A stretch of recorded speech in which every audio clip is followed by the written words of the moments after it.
नमस्कार, स्वागत है आपका वी टाइम न्यूज पर और आपके साथ मैं हूं पहली चौहान। बढ़ते हैं खबरों की ओर। जंगीपुर लोकसभा प्रत्याशी जंगीपुर सीट से जंगीपुर भाजपा जिला अध्यक्ष धनंजय घोष के उम्मीदवार के नाम की घोषणा होते ही भाजपा कार्यकर्ता खुशी से झूम उठे। धनंजय घोष वर्तमान में जंगीपुर बीजेपी के जिला अध्यक्ष हैं। धनंजय घोष जंगीपुर लोकसभा सीट का नाम है। देखुन मानुष तैरी आछे भारतवर्षे मानुष जेभावे मोदीजीर ओपरे भरसा करेছেন, যেভাবে মানুষ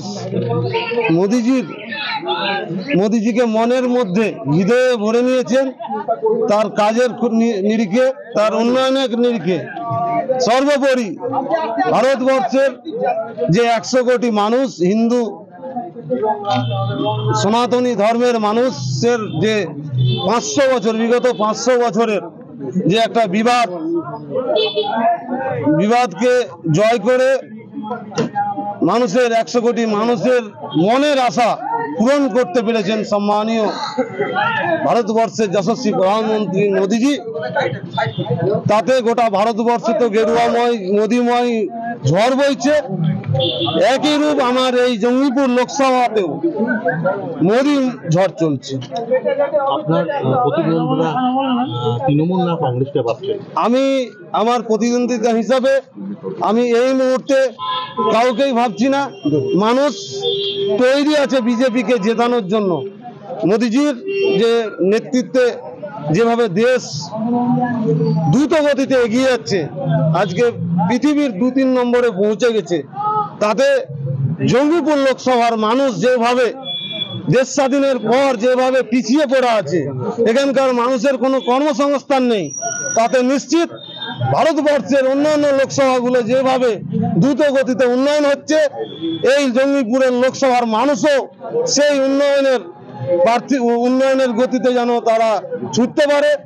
এই জঙ্গিপুর লোকসভায় যেন উন্নয়ন হয়, তার জন্য মোদীজির মনোনীত আমাদের যে প্রার্থী, বিজেপির মনোনীত প্রার্থী, আমাকে সুযোগ দিয়েছেন। আমি নিশ্চিত আমি বিজেপির প্রতীকে আমি নিশ্চিত জয় করব। মানুষ আমাকে জয় করাবে, শুধু সময়ের অপেক্ষা। মানুষ তৈরি হয়ে আছে। তৃণমূল বলছিল যে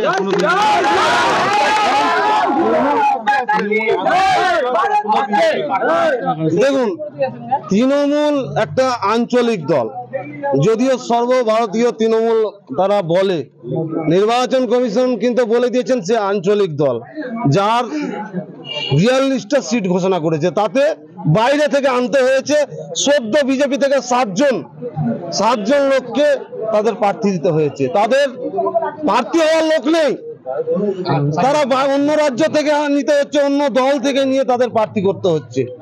যারা দীর্ঘদিন তৃণমূলের হয়ে, তৃণমূলের জন্মসূত্র থেকে যারা তৃণমূলে আছেন, যারা তৃণমূলকে দাঁড় করিয়েছেন, তাদেরকে প্রার্থী না করে কোথা থেকে ফিল্ম স্টার, কোথা থেকে বাইরে থেকে লোক ভাড়া করে এনে তাদের প্রার্থী করা হচ্ছে, অন্য দল থেকে লোক ভাড়া করে এনে তাদের প্রার্থী করা হচ্ছে। তাই বিজেপির যারা কার্যকর্তা, সাধারণ মানুষ যারা আছেন, তারা তো বিজেপিকে ভোট দেবেই। বিজেপির উন্নয়ন, মোদীজির নেতৃত্বে যেভাবে দেশে উন্নয়ন চলছে, সাধারণ মানুষ ভোট দেওয়ার জন্য তো তৈরি আছেই। তৃণমূলের একটা বড় শ্রেণী তৃণমূলকে ভোট দেবে না, আপনাকে এটুকু বলতে পারি। তৃণমূলের একটা বড় শ্রেণী বিজেপিকে ভোট দেবে তৃণমূলকে শাস্তি দেওয়ার জন্য, তৃণমূলকে আগামী দিনে যাতে এই পুরনো কথা মনে পড়ে, তার জন্য তৃণমূলের একটা বড় অংশ বিজেপিকে ভোট দেবে। তৃণমূলের তরফ থেকে দাবি করা হচ্ছে তারা বিপুল সংখ্যক ভোটে জয়যুক্ত করবে। দেখুন, আর কিছুটা দিন, আর 4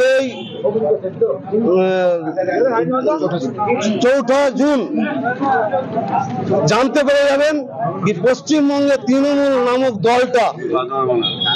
দলটা মুছে যাবে।